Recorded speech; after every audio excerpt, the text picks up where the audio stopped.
देश का अपना channel.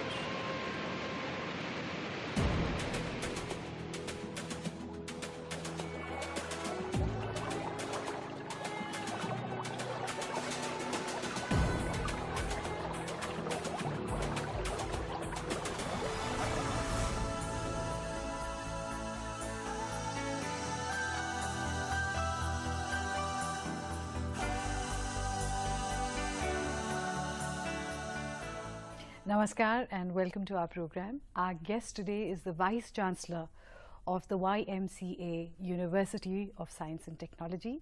We are delighted to have on our program today Professor Dinesh Kumar. Welcome to the program. Thank you, madam.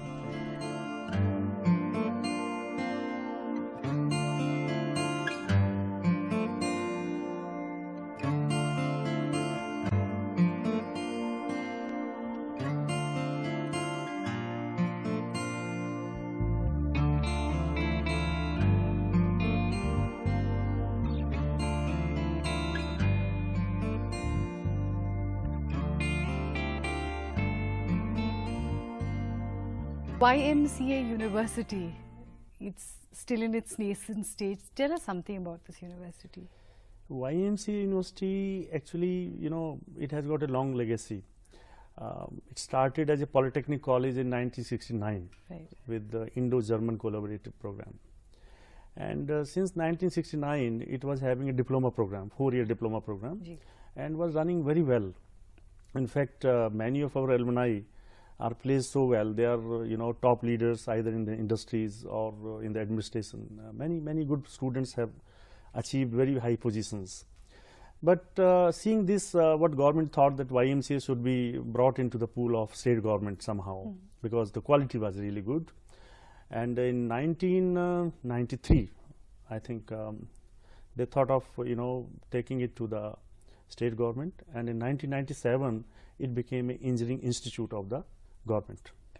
So full-fledged government engineering college. And in 2009, they thought that quality is so good, why don't we make this as a university? And so 2009, this was given a university status. And now since last 7 years, almost 6.5 years, this has become a full-fledged university, affiliating university this is, as per Act. But at present, we are having only, quality, only the education in the campus itself. We don't have any engineering college so far affiliated with us. Which should happen with time, of course. Yeah, government is seriously thinking that because the quality is good, so perhaps we may have many engineering colleges, around 20 to 30 colleges, perhaps maybe affiliated. And we are getting ready for that. And as it is, it's been adjudged as the best upcoming university in the country. Yeah, that's true. In fact, we are the best because as I told you that many of our students, ex-students, they are well placed. And especially industrialists, many of the good students, they have opened their own industries and they have appointed, they have recruited almost like 1,000 or 1,500 employees. So it's big industries they are running.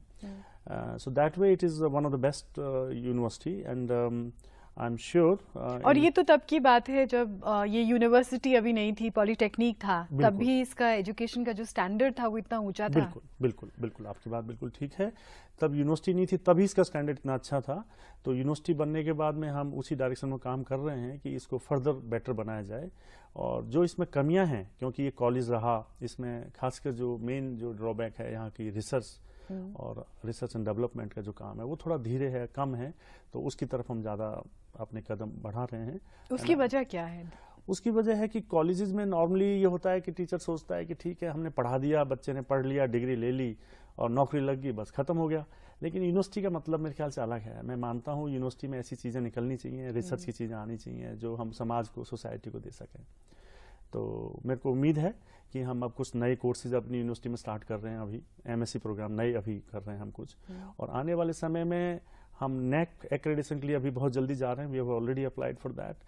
We would like to introduce many new courses with the help of state government.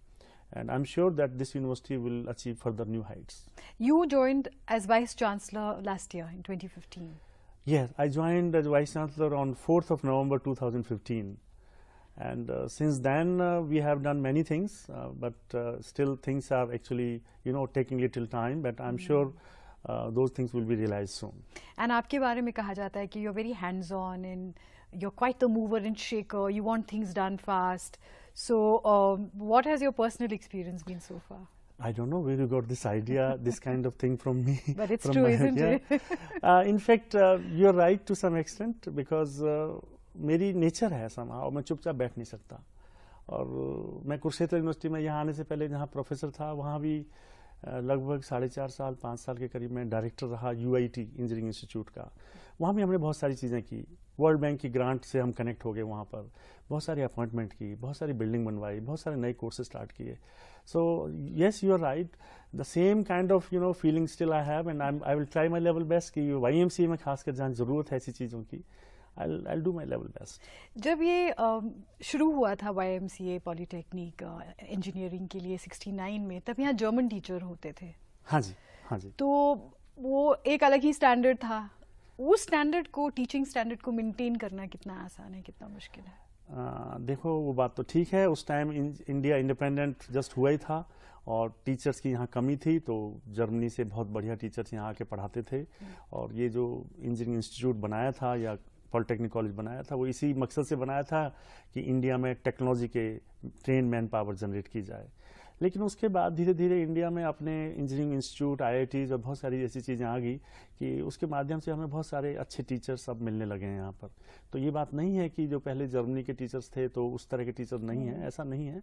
हाँ, कुछ चीज़ें कमी है. ये जो एक कमी है, अच्छी टीचर्स की जो कमी है रिसर्च के साथ साथ, हाँ, ये पूरे देश में है. ये पूरे देश में है. हर यूनिवर्सिटी में यही कहानी है कि या तो स्टूडेंट नहीं मिलते या टीचर्स नहीं मिलते. ये आपकी बात बिल्कुल ठीक है कि टीचर्स की वैसे तो इन जनरल कमी है, लेकिन हमारा मानना है कि YMCA की जो स्टूडेंट्स की अच्छी जो क्वालिटी हम लेते हैं, जो एडमिशन्स के हिसाब से हमारा हरियाणा में नंबर 1 है.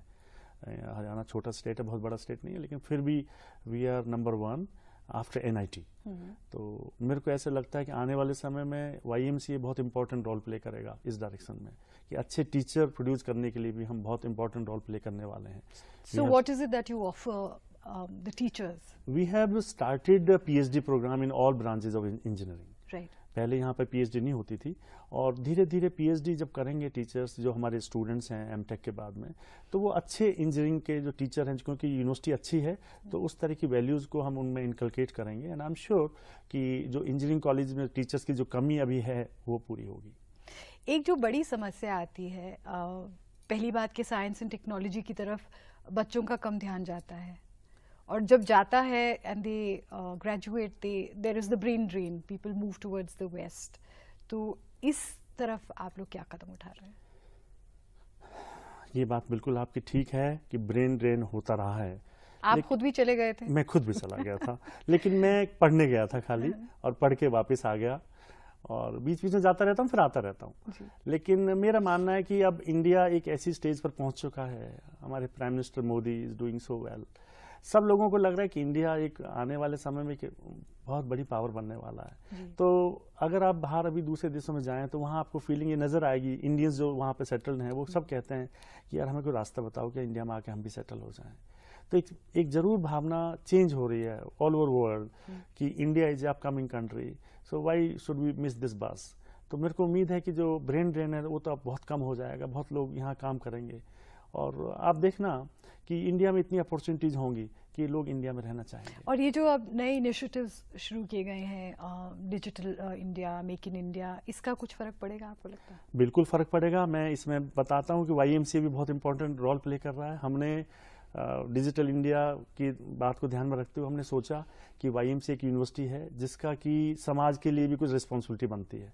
तो हमने उस बात को ध्यान में रखते हुए हमने डिजिटल इंडिया के लिए हमने क्या किया है कि 5000 लोगों को, चाहे वो रिक्शा वाला है, चाहे वो कुली है, चाहे रेहड़ी वाला है, चाहे एक छोटा दुकानदार है, जिनको कंप्यूटर यूज करना नहीं आता, हम उनको डिजिटल लिटरेसी कि हम डिजिटल लिटरेट करना चाहते हैं उनको फ्री ऑफ कॉस्ट। हम क्या करते हैं कि अपनी यूनिवर्सिटी में हमने डिफरेंट डिपार्टमेंट में जो हमारी लैब खाली होती है जिस टाइम में जब कंप्यूटर्स का यूज़ नहीं हो रहा, स्टूडेंट्स नहीं हैं, उस प्रोग्राम को हम उन लोगों को उसमें कनेक्ट कर रहे हैं और उनको डिजिटल लिटरेट करते हैं, so that they can pay their telephone bill online, they can book their online ticket, they can do their online things, जो दिनचर्या में उनके डे टू डे लाइफ में जो जरूरत पड़ती है चीज़ों की वो ऑनलाइन कर सकें। तो एक देश के लिए अगर ऐसी सारी इंस्टीट्यूट सोचें, 5-5 हज़ार लोगों का बीड़ा उठाएं, तो मेरे को उम्मीद है कि डिजिटल इंडिया प्रोग्राम एक जो बहुत बड़ी सक्सेस हो जाएगा। और ये तो this is quite a fantastic initiative, क्योंकि आजकल हर किसी के पास स्मार्टफोन है, कंप्यूटर हो ना हो, राइट। तो बहुत सी आजकल ऐसी ऐप्स हैं जिसके जरिए पेमेंट्स की जा सकती हैं, और रेल की टिकटें बुक की जाती हैं, इन सब चीज़ों में बहुत मदद करता है। वैसे भी you are up to date with the world. Right, yes. तो हमारे जो स्टूडेंट्स हैं, YMCA स्टूडेंट्स इतने स्मार्ट हैं कि they are developing new apps themselves. उन्होंने, अभी मैं आपको एक बात शेयर करता हूँ कि पिछले दिनों हमें कुछ YMCA के लिए ऑनलाइन कुछ फैसिलिटीज जनरेट करनी थी, तो मैंने अपने स्टूडेंट्स को बुलाया, भाई what we can do, and they came up with a beautiful wonderful idea. They say, sir, you give us small money and don't worry about these things, we'll do it. You don't have to buy these products from market. Achha. And they have produced very good apps for attendance, very good apps for timetable, very good apps for online fee submission. Achha. So many things are being done in-house in YMCA, and that is the beauty of this thing, because the students are so energetic, so powerful. They are better than all of us. Many times you see, if you give your students little petting, look, do good, very good, then students are with you. उनको encourage करना जरूरी है। Encourage करना बहुत जरूरी, थोड़ा सा encourage करो स्टूडेंट्स को, बहुत अच्छा काम करते हैं। ये जो ऐप्स हैं, क्या ये सबके लिए अवेलेबल हैं कि सिर्फ यूनिवर्सिटी? ये ऐप हमने अभी अपने लिए शुरू किया है, लेकिन जो हमारे पास जो 5000 का जिसके मैंने टारगेट बताया, जो लोग आ रहे हैं, उनको हम इन ऐप्स के बारे में जरूर बता देते हैं थोड़ा सा। लेकिन उनको मेनली हमारा आइडिया ये है कि मोबाइल और कंप्यूटर से किस तरीके से उनकी डे टू डे जो उनकी लाइफ में रिक्वायरमेंट है उनको कैसे पूरा किया जाए। और ये जो 5000 लोग आते हैं आपके पास, जो ऑर्डिनरी 5000 एक बार में नहीं आते, हमारे पास में हर महीने कभी 50 आए, कभी 100 आए, इस तरह से हमने 5000 लोगों को ट्रेन करने का टारगेट रखा हुआ है। तो ये जो लोग आपके पास आए या आएंगे, इनको कौन पढ़ाता है? प्रोफेसर्स पढ़ाते हैं कि स्टूडेंट्स पढ़ाते हैं? इनको पढ़ाने के लिए, क्योंकि ये हमने फ्री किया है, तो इसमें मैं प्रोफेसर को पैसा नहीं दे सकता, और हमने इसको समाज सेवा के तौर पर देखा है। तो मैंने क्या किया है कि हमारे पास बहुत अच्छे स्टूडेंट्स हैं जो कई बार कुछ खाली होते हैं, जैसे एमटेक के जो स्टूडेंट्स हैं हमारे, एमटेक हायर क्लासेस के, they are being paid by government as a GATE scholarship, GATE fellowship मिलता है उनको। तो why don't we use their services and their expertise to train our this manpower. तो मैंने एक कुछ ऐसा, हमने यूनिवर्सिटी YMCA में ऐसा प्रोग्राम बनाया है कि हमारे स्टूडेंट्स और टीचर्स मिलके 7-8 दिन के लिए उनको 2-2 घंटे का प्रोग्राम अपना टाइम देते हैं, and this is being done nicely. So far we have I think given training to around 500 persons like this. तो इस तरह से जब स्टूडेंट्स वॉलंटियर करते हैं, how do you inspire them to volunteer? You have to just praise them, just little praise. I will share one example with you. In the month of March, we had a conference, national conference, and Honorable Governor of Haryana, Professor Kaptan Singh Solanki ji, he was present as a chief guest in this conference. And then I asked my students that please do something so that our governor can see that something new is coming from YMCA. And then they said, sir, we will do it, but can you get our one photograph with the Honorable Governor? If we do something. I said, yes, we will do it. And simply getting, one opportunity for the students to have a photograph with the Honorable Governor, motivated them so much that they developed few, apps, and we got it inaugurated by Honorable Governor. And that kind of thing itself is enough. You don't have to do, आपको कुछ मॉनिटरली उनको कुछ नहीं देना, कुछ नहीं करना, केवल उनको थोड़ा सा ये देना, वेरी गुड बोलो, अच्छा वेरी गुड, थोड़ा सा मोटिवेशन दो, दे डू वंडरफुल थिंग। इसके अलावा जो एक बहुत ज़रूरी बात होती है किसी स्टूडेंट को इनकरेज करने की, वो होती है accessibility. So to be that you made yourself accessible to the students, that's very important, क्योंकि आधा टाइम तो ये होता नहीं है ना। आप मैं एक डिफरेंट वाइस चांसलर हूँ, मेरे दरवाजे कभी बंद नहीं होते, all the time it is open. 9-9:30 बजे मैं जब वाइस और आप तो रहते भी कैंपस में रहता हूँ, कभी भी कोई स्टूडेंट मेरे रूम में आ सकता है, मेरे दरवाजे के बाहर कोई आदमी बैठता नहीं कभी भी। 5 या 10 मिनट से ज़्यादा कोई वेट नहीं करता. तो इसलिए मेरे को ये कभी प्रॉब्लम नहीं है. Students come to my room any time, they can walk in just like this, they don't have to take an appointment with me. I am a different kind of, they can talk to me on street also. Why are you different like this? Is this because of your training in Cambridge? Yes, to some extent, because I have seen that in Cambridge, when I was a student, I could do the same thing there. So I was a student in Selwyn College in Cambridge, and I used to talk to my professors or any other person anytime. So there I saw there is no gap between teacher and a student. They all are, you know, at the same level. They eat together, they drink together, they do everything together. So why we should create this kind of gap here in our university? So I am using that idea, and I think it is going very well. I think it is fantastic. I hope other vice chancellors and teachers and professors get inspired by this, and they give this kind of access to their students. That's true. Only thing can be that in a big system, because YMC is a small system, perhaps I am able to do it more frequently now. If I am in a big system where I am having lot of things, lot of visitors, perhaps then things may become difficult. But in an engineering university like YMCA, this is going to work like this. It's no problem. What is the campus like? We have got a campus which is very well, you know, I mean, centrally located in the middle of Faridabad industrial town, and you will be surprised that metro train stops just in front of the YMCA gate. And so it is very nicely accessible from any part of the Delhi or nearby areas, and it is around 20-acre land campus. And you find that is not enough? We were thinking it is not enough earlier, and government was thinking that we should be given some land maybe at some far off place, and they allotted some land also, but somehow that could not happen because of some technical reasons. And in assembly in government of Haryana, it was decided that YMCA will expand vertically rather than horizontally.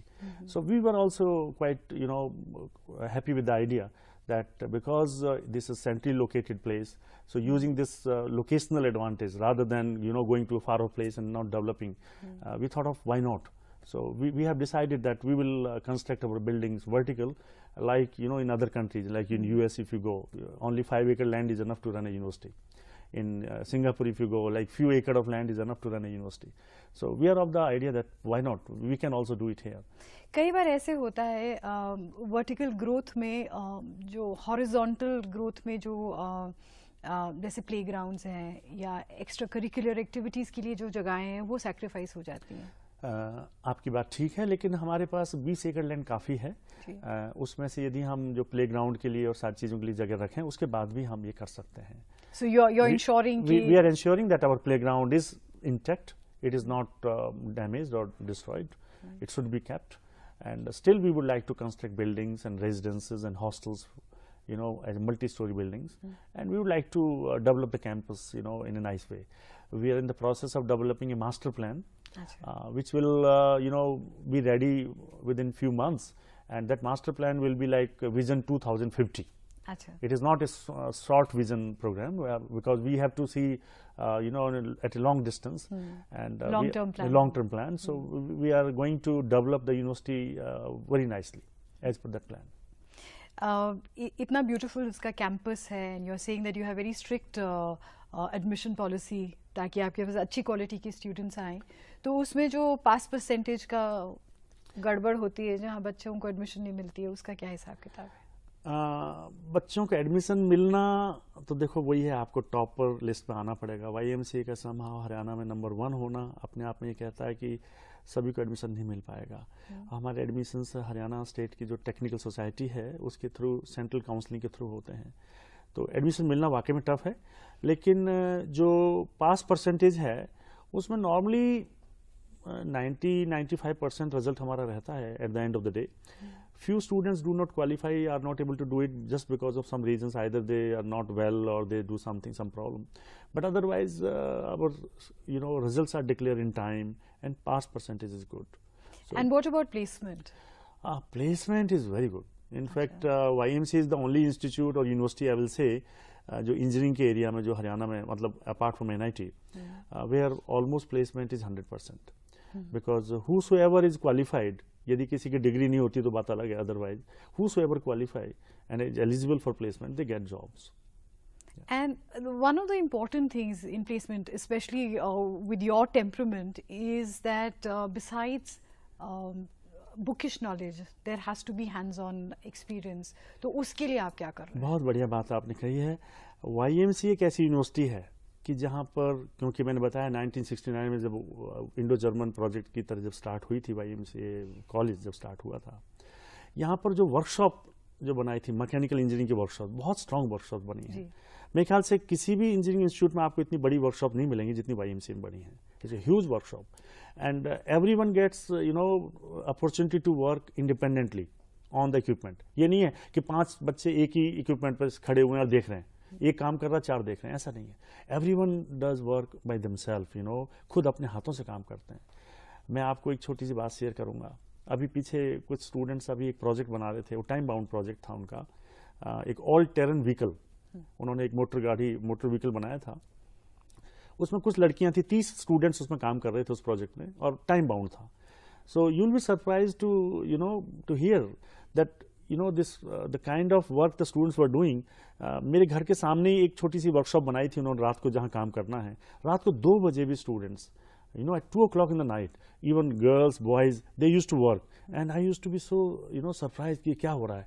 तो वाकई में जो practical training है वहाँ पर बहुत strong है, और शायद यही इसका रीज़न है कि जो स्टूडेंट्स की जॉब है, almost everyone gets a job. That is the reason, because उसका जो वर्कशॉप कल्चर है दैट्स वेरी स्ट्रांग।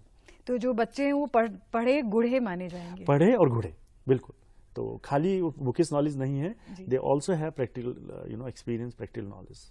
आपने बात की लड़कियों की कि वो भी 2 बजे तक प्रोजेक्ट में काम कर रही थी, और वेल्डिंग का प्रोजेक्ट था। तो ऐसे में लड़कियों की सिक्योरिटी के लिए क्या कोई खास कदम उठाए जाते हैं? हाँ, उसमें हमारे यहाँ पर ऐसा है, यदि लड़की कैंपस में रहती है, हॉस्टल में रहती है, तो कोई सिक्योरिटी की प्रॉब्लम नहीं, क्योंकि हमारे वहाँ सिक्योरिटी गार्ड हैं, और कुछ अरेंजमेंट ऐसा कर देते हैं हम वार्डन्स के थ्रू कि दे आर टेकन केयर। वो जो वर्कशॉप बनाई है वो हमने रेजिडेंशियल एरिया में बनाई है, बिल्कुल वाइस चांसलर के रेजिडेंस के सामने है, so that they are completely under watch. कोई ऐसी बाहर से तो कोई आदमी आ ही नहीं सकता वहाँ पर। सिक्योरिटी अरेंजमेंट तो ऐसा है कि रात को एक टाइम के बाद में कोई बाहर से नहीं आ सकता, लेकिन इनसाइड सिक्योरिटी भी ऐसी है कि they are, we leave them free, but within the that region there, within that area, there's some guard या some जो हमारे वॉचमैन है वो रहते हैं वहाँ पर। कोई भी ऐसी चीज़ हो नहीं सकती, we ensure that। लेकिन यदि लड़की कैंपस से बाहर है तो फिर उसके पेरेंट्स, खासकर मैंने देखा है कि क्योंकि वो टाइम बाउंड प्रोजेक्ट होता है, तो कभी कभी किसी का भाई, किसी का फादर, वो स्पेशल उनसे परमिशन लेके they are waiting there for few days. So that is done because time bound project होने की वजह से कभी कभी होता रहा है। तो ऐसे में जब इस तरह के टाइम बाउंड प्रोजेक्ट्स होते हैं, तो जो डे स्कॉलर्स हैं, do you have arrangements for them to stay the night? No, day scholars mean वो नियर बाई एरिया से ही हैं। फरीदाबाद में 8-10 किलोमीटर के आसपास रहते हैं, तो उनके मदर फादर उनके कोई ना कोई घर में कोई लेके आते हैं उनको, और they are given some place to sit there, वहाँ आराम से बैठते हैं और खाना खा के आगे, जैसे घर चले गए खाना खा के आगे। लेकिन उनको जो ले जाने के लिए, रात को ले जाने के लिए उनके पेरेंट्स में से कुछ ना कुछ करते हैं। और क्योंकि ये वीसी के रेजिडेंस के आसपास ये सब होता है, तो जाहिर सी बात है कि वीसी की 24 घंटे की ड्यूटी, वीसी की भी 24 घंटे की ड्यूटी है। कभी कभी मैं रात को उठता हूँ, देखता हूँ बच्चे काम कर रहे हैं, कभी कभी मैं चला जाता हूँ उनके पास में, क्या हो रहा है क्या नहीं, वो भी सरप्राइज होता है कि भाई संसद यहाँ मेरे पास में क्यों आ गया हमारे पास में।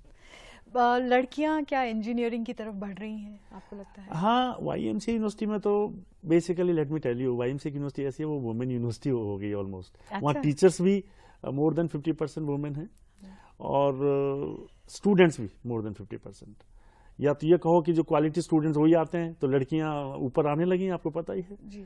तो जो लड़कियां ऊपर आ रही हैं तो उनका एडमिशन हो जाता है YMCA में। तो लड़कियां को तो YMCA यूनिवर्सिटी में तो वाकई में नंबर काफ़ी है। और ये तो बहुत खास बात इसीलिए भी है दैट हरियाणा में वैसे भी हम बोलते हैं कि वो सेक्स रेशियो जो है स्क्यूड है, women and girls in particularly are not treated too well। तो अगर ऐसी स्टेट में अगर लड़कियां इस तरह एजुकेट हो रही हैं और उनको इस तरह की सुविधाएं दी जा रही हैं, this is a big thing. देखिए, हमारे जो ऑनरेबल चीफ मिनिस्टर हैं श्री मनोहर लाल जी, उनके आने के बाद में हरियाणा का जो गर्ल्स का जो रेशियो है, बेटी बचाओ बेटी पढ़ाओ आंदोलन जब शुरू हुआ था, उनका प्रोग्राम शुरू हुआ था, उसके बाद ऑलमोस्ट रिजल्ट दिखाने लग गया कि बढ़ने लग गया। तो बेटियों का नंबर तो ऑलमोस्ट ऑलरेडी ये हम बढ़ने की डायरेक्शन में बढ़ चुके हैं। बात रही कि जो बेटियों को अच्छी इंस्टीट्यूट में पढ़ने का मौका मिलता है नहीं मिलता, वो भी मिल रहा है, और मेरे को लगता है कि with in few more years चीज़ें और इम्प्रूव हो जाएंगी, और उस डायरेक्शन में हरियाणा काम कर रहा है। Well, I hope that this continues like that. आपसे बातचीत जारी रखेंगे, लेकिन उससे पहले एक छोटा सा ब्रेक ले लेते हैं। Thank you. We'll be right back.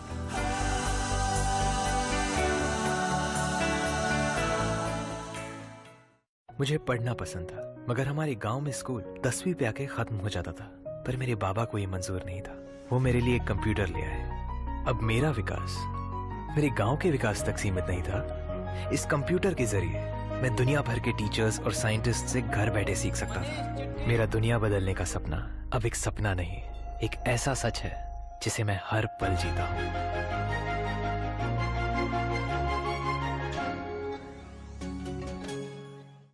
Priyanka Bharti?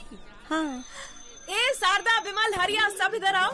ये प्रियंका, बहुत नाम है इनका। अपनी इज्जत और स्वच्छता की खातिर अपने लगन के दूसरे दिन ससुराल छोड़ने की हिम्मत दिखाई और अपने मर्द से शौचालय बनवाने की मांग की। सुना उसने? जब सोच और इरादा नेक हो तो सब सुनते हैं, जैसे इसके मर्द ने सुना। स्वच्छ भारत मिशन, एक कदम स्वच्छता की ओर। आप भी अपने घर में शौचालय बनवाएं और इस्तेमाल करें।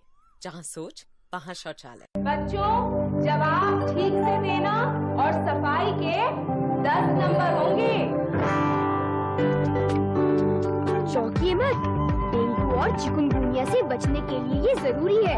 आसपास पानी जमा न होने दें। ड्रम, कूलर, गमले को हर सप्ताह साफ करें।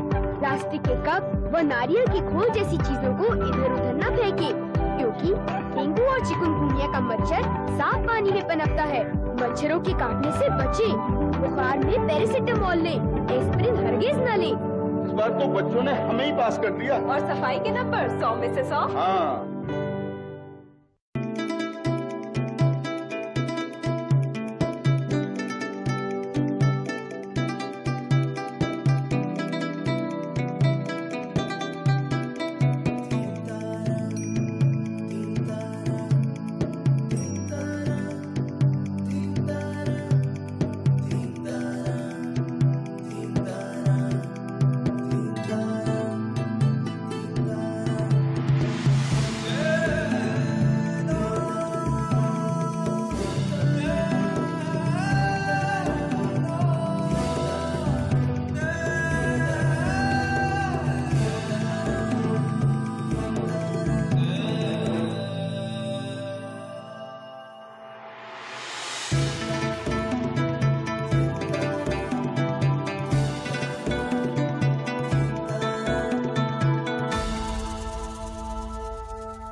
Welcome back. हमारी बातचीत चल रही है YMCA university of science and technology के vice chancellor professor Dinesh Kumar के साथ।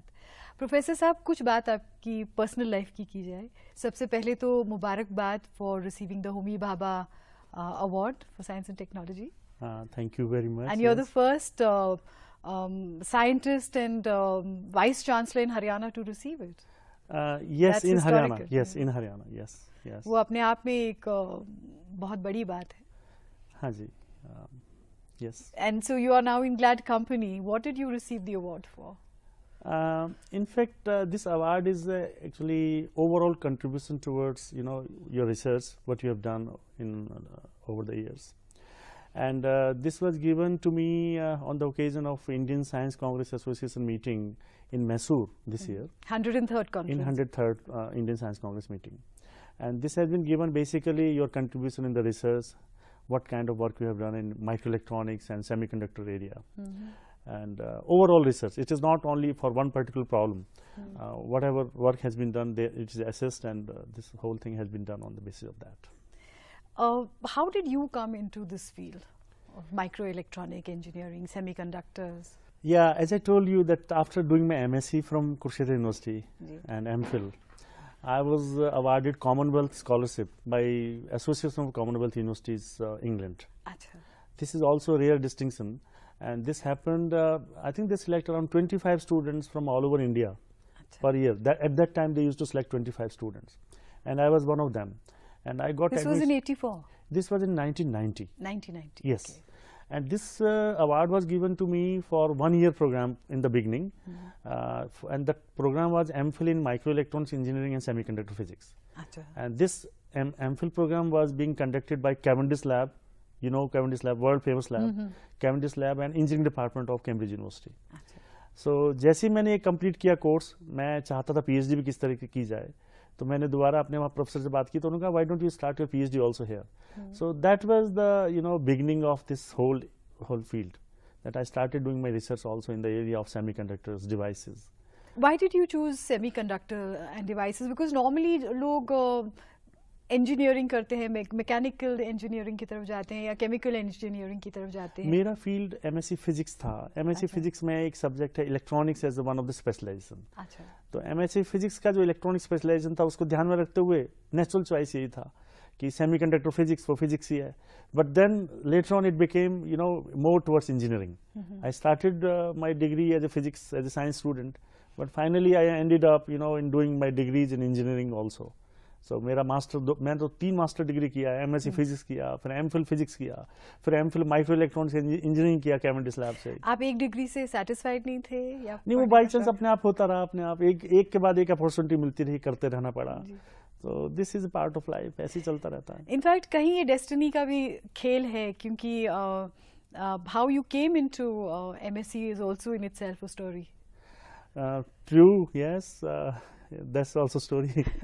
In fact, I got admission in Punjab Engineering College, Chandigarh, electrical engineering department, and just because of some reasons, I had to leave that course. And when I was coming from Chandigarh to Palwal is my hometown. Someone told me, why don't you try your luck for a MSc degree at Kurukshetra? And Pipli is a town, जहाँ छोटा सा town है, बीच में आता है जो, तो वहाँ बस रुकती है. तो मैंने कहा चलो जाते हैं, कुरुक्षेत्र यूनिवर्सिटी देखते हैं. And I was actually very good student in BSc. I got second position in the whole university. अच्छा. On the basis of that, my जो वहाँ का जो प्रोफेसर था पंजाब कुरुक्षेत्र यूनिवर्सिटी, वो कहने लगे यार तुम पहले कहाँ थे, इतना लेट क्यों आए हो. तो उन्होंने मुझे थोड़ा डांटा कि लेट क्यों आए हो, लेकिन फिर उन्होंने मुझे एडमिशन दे दिया ऐसे ही. कहता विल गिव यू एडमिशन. उस टाइम पे एडमिशन ऐसे ही मिलता था. If you are good, professor used to give admission. वो हेड ऑफ डिपार्टमेंट ऐसे आ जाओ एडमिशन ले लो. As simple as that. As simple. लेकिन केवल आप यदि अच्छे हैं, आपका मेरिट अच्छा है, तो भरो एप्लीकेशन भरो और प्रोफेसर यूज्ड टू रिकमेंड. अच्छा, आपकी जो बचपन बीता है वो ननिहाल में बीता है. हाँ, बचपन मेरा ननिहाल में बीता है. और वहाँ किसी का पढ़ाई लिखाई में कोई खास ध्यान नहीं था? वहाँ पढ़ाई लिखाई में नहीं, सारे बिजनेस फैमिली है, वो ज्यादातर सब बिजनेस करते हैं. तो आप इस तरफ कैसे आए, एकेडमिक्स की तरफ कैसे? मेरे को लगता है कुछ लेवल की ना इनसिक्योरिटी मेरे मन में रहती थी कि शायद ये तो सब बिजनेस करते हैं मेरे ननिहाल वाले, पता नहीं मेरा क्या होगा. मेरी मदर की डेथ हो गई थी बचपन में, तो मैं उनके पास रहता था. तो समहाउ मेरे मन में एक रहता था कि आई शुड डू समथिंग, मेरे को हार्ड वर्क करना चाहिए. तो शायद वो फीलिंग ने मेरे को इधर बढ़ाया. And did you have a scientific bent of mind शुरू से, कि कहीं और ध्यान था? और ऐसा नहीं था कि SD कॉलेज पलवल हुआ करता था. पलवल जो आपके नज़दीक है, दिल्ली के नज़दीक है जी. तो वहाँ एक ही कॉलेज होता था. उस कॉलेज में एडमिशन मिला तो relatively I was okay student, ठीक स्टूडेंट था. और मेरे को BSc करते करते ठीक रहा. फिजिक्स में मेरा ज़्यादा मार्क्स भी ज़्यादा आता था, रिजल्ट अच्छा आता था. तो मैं वही नेचुरल टेंडेंसी थी, जो फिजिक्स में नंबर ज़्यादा आ रहे हैं तो आपके फिजिक्स में MSc के लिए चल दिया आप जी. तो इस तरह की बातें थी. पर बचपन में आप क्या सोचते थे कि आप क्या बनना चाहते थे? बचपन में तो मैं धर्मेंद्र बनना चाहता था. वो फिल्म देख के ना आदमी इम्प्रेस हो जाता है कि यार ऐसा बनना चाहिए, वो बनना चाहिए. कई तरह की चीज चलती हैं वो. लेकिन धर्मेंद्र एज एन एक्टर या कोई एक रोल उनका था? हाँ, एक मतलब ऐसा एक्टर का मतलब ऐसा होना चाहिए. कोई पर्टिकुलर फिल्म को देखते तो हाँ ऐसा बनना चाहिए. अच्छा, इस तरह की चीजें रहती थी. वो एक छोटे बचपन का मतलब बिल्कुल छोटे जब बच्चे होते हैं तब की बात है. धीरे धीरे चेंज होती रहती है. तो एक्स्ट्रा करिकुलर एक्टिविटीज की तरफ गए आप कभी? एक्स्ट्रा करिकुलर एक्टिविटीज में मैं कल्चरल प्रोग्राम में कुछ स्कूल में तो पार्टिसिपेट करता था. और यूनिवर्सिटी लेवल पे मैंने बहुत ज़्यादा पार्टिसिपेट तो नहीं किया, थोड़ा थोड़ा बीच बीच में करता रहता था. किस तरह की एक्टिविटीज? कुछ जैसे डिपार्टमेंट का कल्चरल प्रोग्राम होता था, स्किट्स होते थे, कुछ छोटे छोटे प्रोग्राम होते तो उनमें पार्टिसिपेट करते थे. और स्पोर्ट्स में भी मैं खो खो खेलता था उस टाइम. खो खो आजकल तो ज़्यादा खो खो नहीं होता, उस टाइम स्कूल में बहुत खो खो चलता था. तो हाँ, इस तरह की चीज़ें होती रहती थी. तो फिजिक्स में आपके कौन आइडियल्स थे? फिजिक्स में अगर वैसे देखा जाए तो मेरे जो कॉलेज में मेरे जो टीचर थे वो मेरे को आइडियल लगते थे. हमारे MR शर्मा जी हुआ करते थे. मैं कहता था बहुत अच्छे टीचर हैं. जो अब टीचर इमीडिएट टीचर होता है वो आइडियल लगता है आपको. और उससे पहले स्कूल में हमारे एक टीचर थे, वो आइडियल लगते थे। तो फिर यूनिवर्सिटी में आके हाँ कुछ टीचर हमें लगे हाँ यार हमारे चट्टोपाध्याय जी हैं, ये बहुत अच्छे टीचर हैं, वो आइडियल लगते थे। जब हम कैम्ब्रिज में गए तो वहाँ पे बहुत सारे लोग मिले, वहाँ नोबेल लॉरेट भी घूमते रहते थे, कई बार आसपास देखते थे बहुत सारे लोग रहते थे, वो आइडियल लगते थे। तो आइडियल तो ना एक तरह से चेंज होता रहता था बीच बीच में, लेकिन हाँ मतलब बहुत सारे लोगों से मेरे को सीखने का मौका मिला और मन में रहता है कि हाँ जो भी आदमी अच्छा लगता है आपको आइडियल बनने के लिए, वो मन में प्रोत्साहित करता है जरूर। रिसर्च कर जो आपने कई क्षेत्रों में रिसर्च की है आपने? हाँ, मेरा मेनली मटेरियल्स में हुआ, माइक्रो इलेक्ट्रॉनिक मटेरियल्स में और डिवाइसेस में हुआ है। मैंने जब कैम्ब्रिज में था तो मैं सेमीकंडक्टर जो मैंने बोला आपको गैलियम आर्सेनाइड के ऊपर काम किया, उनसे कॉन्टैक्ट बनाने के ऊपर। फिर सुपर कंडक्टिंग इलेक्ट्रॉनिक्स के ऊपर काम किया, कुछ जोसेफ्सन जंक्शंस डिवाइसेस के ऊपर काम किया। फिर पीएचडी करने के बाद मैं वापस आया, यहाँ पर लिक्विड हीलियम की प्रॉब्लम थी क्योंकि सुपर कंडक्टिविटी के लिए लिक्विड हीलियम चाहिए आपको। तो देन अगेन मैंने सेमीकंडक्टर में पूरा काम शुरू कर दिया। फिर यहाँ जिंक ऑक्साइड के ऊपर काम किया, ग्राफीन के ऊपर काम किया। तो कई तरह के मटेरियल्स हैं जो आपको अपॉर्चुनिटी जैसे मिलती थी उसके ऊपर काम करते थे। अभी मैंने 15 स्टूडेंट अब तक पीएचडी स्टूडेंट्स गाइड किए हैं और सभी स्टूडेंट जो मेरे हैं पीएचडी गाइड हुए हैं ऑलमोस्ट डिफरेंट एरियाज में हैं। तो कोशिश रहती है कि आप डिफरेंट सब्जेक्ट के ऊपर काम करो और चीज़ों को बढ़ाओ। इनमें से जो जिन मटेरियल्स पे आपने काम किया है वो प्रैक्टिकल यूज में कहाँ? वो प्रैक्टिकल यूज में बहुत आते हैं। आपने देखो मेनली जो आईसीज बनते हैं, माइक्रो इलेक्ट्रॉन जो चिप्स बनती हैं कंप्यूटर्स में, वो सिलिकॉन की होती हैं। मैंने गैलियम आर्सेनाइड बेस पर काम किया था क्योंकि वो आपके स्पेस एप्लीकेशंस के लिए, हाई स्पीड इलेक्ट्रॉनिक्स के लिए काम होता है, डिवाइसेज यूज होते हैं, तो वो गैलियम आर्सेनाइड बेस्ड होते हैं। फिर जो आगे जो यहाँ पे काम किया ग्राफीन के ऊपर, ग्राफीन आपका आजकल काफ़ी अपकमिंग मटेरियल है। एक अभी स्टूडेंट ने पीएचडी सबमिट किया, उसका सबमिट की अवार्ड हो गई है, उसने ग्राफीन के ऊपर काम किया है। बीच में जिंक ऑक्साइड भी एक अच्छा मटेरियल है जिसके ऊपर लोग काम कर रहे हैं, उसके ऊपर भी काम किया है। So there are different kind of areas where students have worked and diffusion barrier के ऊपर काम किया है। जो ICs में जो प्रॉब्लम है, खासकर जो कॉपर डिफ्यूज करता है सिलिकॉन में बहुत तेजी से, उसको रोकने के लिए डिफ्यूजन बैरियर के ऊपर 4 पीएचडी स्टूडेंट ने अलग अलग एरियाज में काम किया है। वो एक बहुत अच्छा काम है और आई एम श्योर दैट चीज़ें चलती रहेंगी आगे भी। आप जो वाइस चांसलर बने तो आपकी पर्सनल रिसर्च तो रुक गई होगी? आपने ठीक कहा है कि मेरी अभी भी लैब कुरुक्षेत्र यूनिवर्सिटी में है और मैं वीकेंड को कोशिश करता हूँ वहाँ जाऊँ और अपने स्टूडेंट से बात करूँ। अभी तक तो होता रहा है, लेकिन अब पीछे कुछ दिनों से मेरा कम हो पा रहा है क्योंकि ज़्यादा बिजी शेड्यूल होने लग गया यहाँ पर। लेकिन मेरा ये मानना है कि मैं इसको पूरी तरह ख़त्म तो नहीं होने दूंगा क्योंकि बहुत ज़रूरी है। इसके बिना तो आपको एनर्जी नहीं मिलती है, थोड़े दिन में लगता है कि आप ड्रेन आउट हो रहे हो, एनर्जी आपकी ख़त्म होती जा रही है। तो आई मेक श्योर कि YMCA में कुछ ऐसी चीज़ें शुरू की जाएं और रिसर्च का जो हमारे YMCA में थोड़ा सा कम है उसको थोड़ी सी और गति प्रदान करें हम, ये मेरा मानना है। और YMCA में आप किस किस एरियाज में रिसर्च के लिए कोशिश कर रहे हैं? YMCA में हमारे मैंने जब जाने के बाद में वहाँ रिसर्च प्रोजेक्ट बहुत कम थे, तो आने के बाद में मैंने रफली 12 रिसर्च प्रोजेक्ट के लिए लोगों को मोटिवेट किया और हमने फंडिंग के लिए उनको अप्लाई कर दिया। रिजल्ट उनका आना बाकी है अभी। और फिर हमने अपनी यूनिवर्सिटी की ग्रांट से लगभग 22 टीचर्स को माइनर प्रोजेक्ट दिए हैं, 2-2 लाख के 2.5 लाख के रुपए प्रोजेक्ट दिए हैं जिसमें स्टूडेंट्स को इन्वॉल्व करके वो रिसर्च काम करना शुरू करें। तो मेरे को लगता है कि जो हम अभी काम कर रहे हैं उसका रिजल्ट कुछ दिनों में आना शुरू हो जाएगा और R&D एक्टिविटीज़ को हम बढ़ाएंगे। YMCA को हमें टीचिंग हमारी ठीक है, बढ़िया है, प्रैक्टिकल लैब बढ़िया है, स्टूडेंट बहुत बढ़िया है, लेकिन जो R&D का जो काम है वो वाकई में थोड़ा धीरे है और वो मेरा मानना है कि जो मेरा 3 साल का टेन्योर है मैं उसमें R&D की तरफ ज़्यादा काम करूँगा। I hope that comes through. पर उसमें जब R&D की बात होती है तो उसमें एक जो मेन फैक्टर होता है वो फंडिंग का होता है। बिल्कुल ठीक कहा है। तो हम फंडिंग के लिए बहुत सारी एजेंसीज को अप्रोच कर रहे हैं, खासकर जैसे अभी रूसा राष्ट्रीय उच्च शिक्षा अभियान जो है उसके तहत बहुत बड़ी गवर्नमेंट ग्रांट दे रही है और उसके लिए कंडीशन है कि आपको एक्रेडिटेशन होना चाहिए आपकी यूनिवर्सिटी का। तो हमने अभी नेक एक्रेडिटेशन के लिए अप्लाई किया हुआ है और in the month of August और सितंबर हमारा नेक का विजिट ड्यू है। तो once that is done we will be eligible for many grants. तो हमें UGC की ऑलरेडी 12B 2F के माध्यम से ग्रांट मिलनी शुरू हो गई है और बहुत सारी एजेंसीज हमें ग्रांट देंगी। अभी वर्ल्ड बैंक की ग्रांट के लिए भी हम एलिजिबल हैं, तो हम NBA भी कराने वाले हैं और मेरा मानना है कि अब जब सारी चीज़ें हमारे एक्रेडिटेशन प्रॉपर हो जाएगा तो हमें फंडिंग की कमी नहीं रहेगी और YMCA में वाकई में रिसर्च का एनवायरनमेंट बन जाएगा। And then the sky also won't be the limit. Then sky will not be the limit. That's true. That's true. That would be a wonderful state to be. Yes. What keeps you motivated? Students को तो आप motivate करते हैं, teachers को भी करते हैं। मेरे को लगता है कि मेरे घर में भी शायद ऐसा एनवायरनमेंट है। मेरी wife who is a professor of chemistry, she does research also by herself, she is busy. जब मैं घर में जाता हूँ तो वो सारे दिन पेपर पढ़ती रहती है, जब मेरे पास टाइम ही नहीं होता। सम टाइम वी गो, मैं घर से जाता हूँ तो मेरे को वो काम कर रही होती है, मेरे को लगता है क्या करना है, ये काम कर रही है, मैं भी काम करने लग जाता हूँ। अच्छा। और हमारा माहौल घर का भी सारा ऐसा ही है। मेरी बेटी है, she is student in ISB Hyderabad, so वो IIT रुड़की से उसने अपनी डिग्री की, उसके बाद ISB से।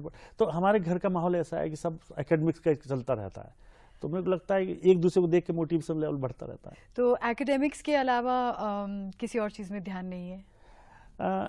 एकेडमिक्स के अलावा बाकी सोशलाइज, कभी कभी सोशल सर्विस, सोशल एक्टिविटीज़ में मैं पार्टिसिपेट करता हूँ। कभी कभी स्कूल में जाके कभी कुछ एक्टिविटीज़ में हेल्प करता हूँ। जैसे अभी एक इंडियन साइंस कांग्रेस एसोसिएशन है, हरियाणा चैप्टर का मैं इंचार्ज था, कन्वीनर था। अभी मैंने कुरुक्षेत्र में वो चैप्टर था, अभी मैंने वो छोड़ दिया क्योंकि मैं बिजी रहता हूँ तो टाइम नहीं दे पाता। तो उसके माध्यम से बहुत सारे कॉलेजों में, रूरल एरियाज में जाके हमने एक्टिविटीज़ ऑर्गेनाइज की। और आप खुश होंगे कि हमने एक बल्कि वॉशरूम, लड़कियों लेडीज़ का अलग और जेंट्स का अलग, 2 वॉशरूम बनवाए गांव में। कुरुक्षेत्र यूनिवर्सिटी के पास एक गांव है, उस गांव में जो हमारे प्रधानमंत्री जी का जो स्वच्छ भारत अभियान है उसके माध्यम से, उसके तहत हमने रफली 1 लाख रुपए में 2 बढ़िया से बाथरूम बनवा दिए। तो एक इस तरह की चीज़ों में मैं अपने आप को बिजी रखता हूँ कि कुछ ना कुछ हो जाए कहीं ना कहीं।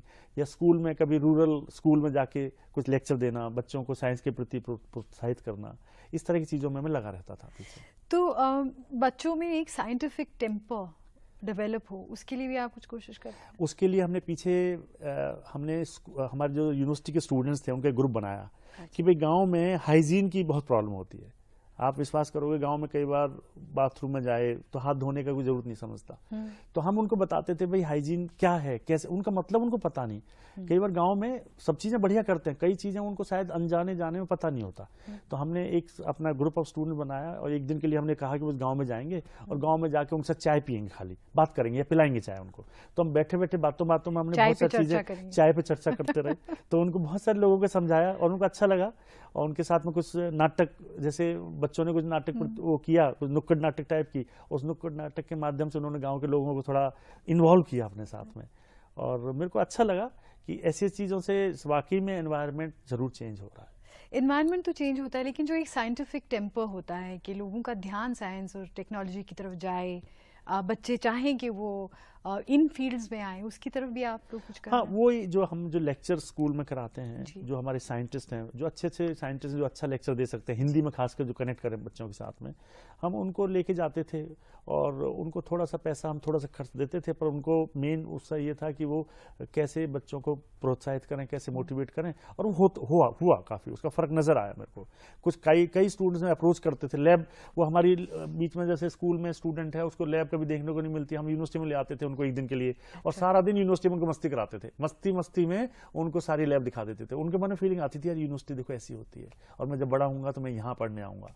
तो ऐसी फीलिंग उनमें जनरेट होती थी, मैं देखता था उनमें। ये तो बहुत बढ़िया बात है कि इस तरह से अगर बच्चे चाहें कि वो मस्ती में समझें कि उनको कॉलेज में आना है, यूनिवर्सिटी। जी हाँ, ये मैंने कैम्ब्रिज में सीखा। कैम्ब्रिज में भी ये होता था, जब मैं स्टूडेंट था PhD का, वहाँ पे हमें साल में 3 दिन जो स्कूल के स्टूडेंट आते थे उनको हमें बताना पड़ता था कि हम क्या काम कर रहे हैं। अच्छा। तो मेरे मन में ये आइडिया था यार हम अपने यूनिवर्सिटी में क्यों ना करें, अपने देश में क्यों ना करें। तो उसको सोचते हुए हम ऐसी चीजें करने लगे। तो उसका इफेक्ट जरूर है और रिजल्ट उसका आते आते थोड़ा टाइम लगेगा, लेकिन मेरे को लगता है धीरे धीरे बच्चों में ये आ रही है फीलिंग कि हाँ why not, you know I can also do it.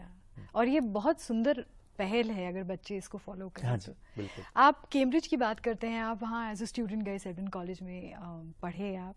You also went back and you keep going back now as a teacher, as a lecturer. Yeah, in fact, I was there from 90 to 94. Then my wife was there as a postdoctoral fellow. Then I again went in 1995. उसके बाद मैं वापस आने के बाद 98 में मैं Italy में गया 1 साल के लिए। त्रेस थे, वहाँ पे भी मैंने रिसर्च का काम किया था। Then again I went to Cambridge. तो कैम्ब्रिज में मेरे को उन्होंने फेलो बनाया हुआ है कॉलेज का, सेल्विन कॉलेज का। I am fellow, by fellow. So I have been going there, yes, and meanwhile conferences के लिए, वर्कशॉप्स के लिए मेरा जाना रहा है। पर हाँ, अच्छा लगता है कि जहाँ आपने पढ़ाई की है दोबारा जाने को मौका मिलता है तो अच्छा भी लगता है। तो वहाँ के माहौल में और यहाँ के माहौल में जो स्टूडेंट टीचर रिलेशनशिप है या किस तरह के स्टूडेंट्स आते हैं, उसमें फ़र्क क्या लगता है आपको? ये तो सवाल बड़ा कॉम्प्लेक्स है। जवाब यही है कि हर तरह के स्टूडेंट यहाँ पे भी अवेलेबल हैं और वहाँ पे भी हैं। या तो ये कह लो पॉपुलेशन बहुत कम है वहाँ पर, तो हर बच्चे के ऊपर ध्यान दिया जाता है, हर बच्चा इम्पोर्टेंट है। यहाँ पे शायद हम बहुत ज़्यादा नंबर में हैं तो कई बार उतना ध्यान नहीं दे पाते, लेकिन हाँ स्टूडेंट्स में फ़र्क भी है, कभी कभी देखता हूँ, पर कुल मिला के शायद पॉपुलेशन वाली बात ज़्यादा है। रिसोर्सेज बहुत ज़्यादा है वहाँ पर पॉपुलेशन के हिसाब से। यहाँ रिसोर्सेज कितने भी बनाओ पॉपुलेशन के हिसाब से रिसोर्सेज कम हो जाते हैं। तो अपनी यूनिवर्सिटी में फिर आप क्या ये इस बात पर ध्यान दे रहे हैं, because that's your own experience, के पर क्लास या पर प्रोफेसर जो स्टूडेंट्स हैं वो कम हो? हाँ, अभी हमारी यूनिवर्सिटी में मेरे को लगता है कि ऑलमोस्ट 20 स्टूडेंट्स के ऊपर एक टीचर है, और हमें लगता है आने वाले समय में और बेटर करना चाहिए। 15 स्टूडेंट पे एक टीचर हो जाना चाहिए नियम के हिसाब से, ताकि 1-to-1 एजुकेशन, ताकि हाँ 1-to-1 तो नहीं हो पाएगी, पर इन द सेंस कि आप 1-to-1 का मतलब small group, yes small group. और मेरा मानना है कि आजकल के युग में जहाँ ICT का बड़ा रोल है, यदि हम टीचर को थोड़ा सा मोटिवेट करें तो वो स्टूडेंट्स को काफ़ी ढंग से उसके साथ कांटेक्ट बढ़ा सकते हैं और नॉलेज उनको पहुंचा सकते हैं, दे सकते हैं। और क्योंकि हम अब क्योंकि इस तरह की बातें कर रहे हैं, जैसे make in India, skill India की बातें कर रहे हैं, हाँ तो इसमें तो बहुत ज़रूरी है कि प्रोफेसर और स्टूडेंट जो है उनका इंटरेक्शन बहुत क्लोज हो। तो मेरा मानना यही है कि स्टूडेंट्स को कुछ लाइव प्रोजेक्ट्स देने चाहिए, जो सोसाइटी की प्रॉब्लम्स हैं उस तरह के प्रोजेक्ट देने चाहिए। मैं बताता हूँ, फरीदाबाद को हमने अभी हमारे गवर्नमेंट ने स्मार्ट सिटी की लिस्ट में ले आया जी। तो हमारी फरीदाबाद शहर की एक अपनी अलग प्रॉब्लम है, ट्रैफिक की प्रॉब्लम है, सड़कों की प्रॉब्लम है, सफाई की प्रॉब्लम है। तो मैं समझता हूँ कि हमें अपने स्टूडेंट्स को और टीचर्स को इन्वॉल्व करना चाहिए ऐसे लाइव प्रोजेक्ट में, कि ठीक है एक ऐसा काम, खाली ऐसा काम किया जो केवल किताबों में बंद होकर रह जाए, उसका कोई फायदा नहीं है। ऐसा काम जो सोसाइटी के लिए डायरेक्टली कुछ हेल्प करे। तो ऐसे ऐसे प्रोजेक्ट हम आइडेंटिफाई कर रहे हैं। ऐसी जैसे ट्रैफिक की प्रॉब्लम हो ज़्यादा है तो कंप्यूटर का हमारा जो स्टूडेंट है वो ऐसा काम करे, ऐसा मॉडल बनाए, ऐसा प्रोग्राम लिखे कि वो ट्रैफिक की जो ट्रैफिक जो सिस्टम है उसको कंट्रोल करे, कि किस टाइम पे किस सड़क से ट्रैफिक जाना चाहिए, इस तरह ऑटोमेटिक सिस्टम ऐसा डेवलप करे। सो इस तरफ हमारा जरूर वो रहेगा, और मैं कोशिश करूंगा कि स्टूडेंट्स को मोटिवेट करूं, टीचर्स को मोटिवेट करूं कि कुछ लाइव प्रोजेक्ट जो सोसाइटी के लिए हेल्पफुल हो उस तरह को इन्वॉल्व किया जाए। इसके साथ ही जुड़ी एक और समस्या है, वो एनवायरनमेंट की है। हाँ आपने ट्रैफिक की बात की तो पोल्यूशन की बात आती है, तो साथ में एनवायरनमेंट को बचा कर रखना ये भी बहुत ज़रूरी है। उसके लिए है कुछ साइंस एंड टेक्नोलॉजी में कि इस तरह से हम अपने पर्यावरण को बचा के रखें। देखिए फरीदाबाद एक इंडस्ट्रियल टाउन है और वाकई में मोस्ट पॉल्यूटेड सिटी और हमें वाकई में फरीदाबाद शहर में हर तरह की प्रॉब्लम्स को देखने का मौका मिल रहा है। इसी बात को ध्यान में रखते हुए हमने क्या किया है, इस बार एक प्रोग्राम शुरू किया अपनी यूनिवर्सिटी में, देखते हैं कैसा हमें सक्सेस कैसी मिलती है उसमें। MSc environment science. और उसका जो सिलेबस जो हम बनाना चाहते हैं वो सिलेबस नॉर्मल सिलेबस ना हो, वो सिलेबस ऐसा हो जो वाकई में इंडस्ट्रीज ओरिएंटेड हो, कि जो इंडस्ट्रीज हैं किस तरीके से एनवायरनमेंट को खराब कर रही हैं और किस तरीके से उसको कंट्रोल करना चाहिए। तो हमारे स्टूडेंट्स वहाँ जाके प्रैक्टिकल ट्रेनिंग इंडस्ट्री के साथ कनेक्ट होकर लें और वो कंप्लीट एक ऐसा प्रोडक्ट बन जाएं जो at the end of the day जब डिग्री ले लें अपनी तो इमीडिएटली उनको जॉब मिल जाए। तो मेरा मानना यह है कि हम एनवायरनमेंट के इश्यूज को तभी एड्रेस कर पाएंगे एज ए एकेडमिक इंस्टीट्यूशन कि जब इस तरह के कोर्सेज शुरू करेंगे। तो हम उस डायरेक्शन में बढ़ रहे हैं और वाकई में अगर हमें 15-20 अच्छी इंडस्ट्रीज के साथ मिला तो definitely this course will be very successful programme. I am sure it will happen and happens. Thank you. आपसे एक चीज मैं पूछना चाहती हूँ कि आप जब कैम्ब्रिज गए पढ़ने को, were you ever tempted to stay back? Yes. ये भी एक ऐसी कहानी है, शायद मैं शेयर कर सकता हूँ। एक हमारे कुरुक्षेत्र यूनिवर्सिटी के वाइस चांसलर थे प्रोफेसर धैया। अच्छा। तो वो बाई चांस वहाँ कैम्ब्रिज गए किसी कॉन्फ्रेंस में अटेंड करने के लिए, तो उन्होंने मेरे को फोर्स किया। मैं तो चाह रहा था कि वहीं कैम्ब्रिज में रह जाऊँ। अच्छा। मैं, मेरी बेटी भी थी, मेरी वाइफ भी थी, कोई भी आना नहीं चाह रहा था एक बार तो। लेकिन प्रोफेसर धैया ने कहा कि नहीं भाई नहीं, जैसे आपने कहा ना ब्रेन ड्रेन की प्रॉब्लम, उन्होंने मेरे को पूरा समझाया कि तुम पढ़ने आए थे वापस चलो देश अपने। मैंने कहा सर मेरी वाइफ क्या करेगी? कहता नहीं तुम्हारी वाइफ को भी जॉब मिलेगी इमीडिएटली, जिस दिन तुम जाओगे वो मिलेगी। वाकई में शायद उन्होंने जो मेरे को मोटिवेट किया और जो कहा आने का, वो एक रीज़न था कि मैं वापस आया। और फिर सच में कभी मेरे को बुरा नहीं लगता, मेरे को अच्छा लगता है कि मैं अपने देश में काम कर रहा हूँ। I am very happy. No regrets? No regrets at all. आपने बात की यूनिवर्सिटी के फ्यूचर के बारे में, किस तरह के कोर्सेज होंगे, आपके पर्सनल क्या गोल्स हैं इस वक्त? मेरे पर्सनल गोल, देखो अल्टीमेट गोल, क्योंकि मैं वाइस चांसलर हूँ YMCA यूनिवर्सिटी फरीदाबाद का, तो मेरा गोल तो इमीडिएट गोल तो यही है कि मैं YMCA को टॉप पे चाहता हूँ। हालांकि अभी टॉप कह रहा हूँ, मेरा असली मकसद तब पूरा होगा, सपना तब पूरा होगा कि जब YMCA यूनिवर्सिटी को खाली हरियाणा और इंडिया में नहीं, वर्ल्ड में लोग जाने, और जब इसमें रिसर्च की तरफ अच्छे अच्छे पेपर यहाँ से पब्लिश हों, नेचर के जर्नल में मेरा पेपर पब्लिश हो, तब मेरे को लगेगा हाँ कुछ मेरा उस तरह का चीज़ें हो रही हैं। I know it is difficult, but मेरी कोशिश ये रहेगी कि इसको रिसर्च एंड डेवलपमेंट R&D के एरिया में इसको बेस्ट बनाया जाए। ये मेरा पर्सनल एम है। Professor Saab, that's a huge dream and we do hope that it gets fulfilled and very soon. No doubt it is a huge dream, but nothing is impossible. I am sure something will come. और यदि लगे रहे तो कुछ ना कुछ होगा, जरूर होगा। मैं इसी उम्मीद के साथ में मेरे को लगता है मैं काम कर रहा हूँ। इंशाल्लाह ज़रूर होगा। आप हमारे प्रोग्राम में आए, हमसे बातचीत की, उसके लिए आपका बहुत बहुत शुक्रिया। Thank you very much.